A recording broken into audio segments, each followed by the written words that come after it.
ఓం శక్తి. నేను మీ శ్రీ విద్యానంద, శ్రీ రుద్ర జ్యోతిష్యాలయం. ఏషియనెట్ ప్రేక్షకులందరికీ కూడా భోగి మరియు సంక్రాంతి శుభాకాంక్షలు.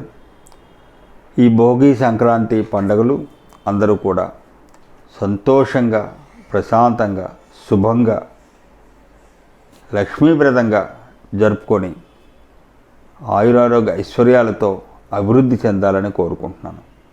భోగి అనేటటువంటిది ఏంటంటే పాతదనాన్ని విడిచిపెట్టడం. భోగి మంటల్లో అగ్నికి ఆహుతి చేసి, పాతదనాన్ని అగ్నికి ఆహుతి చేసి, పుటము చేసి సంక్రాంతి నుంచి కొత్త జీవితాన్ని గడపడం, ఆరంభించటం. ఈ సంక్రాంతి నుంచి కొత్త జీవితాన్ని ఉత్తరాయణ పుణ్యకాలము, సంక్రమణము, కొత్త జీవితాన్ని ఆరంభిస్తే జీవితం అభివృద్ధిదాయకంగా ఉంటుంది. సంవత్సరం అంతా కూడా అన్నోదకాలకి అంటే ఆహారానికి, నీటికి, బట్టకి, డబ్బుకి లోటు లేకుండా వెళుతుంది అని పెద్దలు చెప్తుంటారు.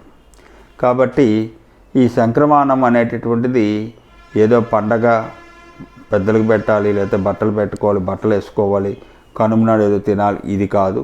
దీని తాలూకుటువంటి పరమార్థం వేరు. ఈ సంక్రాంతి అనేటటువంటిది మనకి ఆయుష్ని మళ్ళీ తిరిగి పోసేటటువంటిది. ఇది చాలామంది గ్రహిస్తారో లేదో నాకు తెలియదు, కానీ సంక్రాంతి అనేటటువంటిది కొత్త జీవితము, కొత్త ఆయుష్ ఇచ్చేటటువంటి పండుగ. అందుకే సంక్రాంతి రోజు పెద్దలకి కూడా పెట్టుకొని వారి యొక్క ఆశీస్సులు, భగవంతుడి ఆశీస్సులు అన్నీ తీసుకొని ఈ పండగ ఆరంభించుకొని ఇక్కడి నుంచి కొత్త జీవితాన్ని ఆరంభించుకొని అభివృద్ధి దిశగా పయనించడం అనేటువంటిది జరుగుతుంది. కాబట్టి అందరూ కూడా సంక్రాంతిని ఏదో లగ్జరీలాగా, సెలబ్రేషన్స్ లాగా కాకుండా సంప్రదాయంగా, ధర్మయుక్తంగా ఆచరించండి. చక్కటి ఫలితాలు లభిస్తాయి.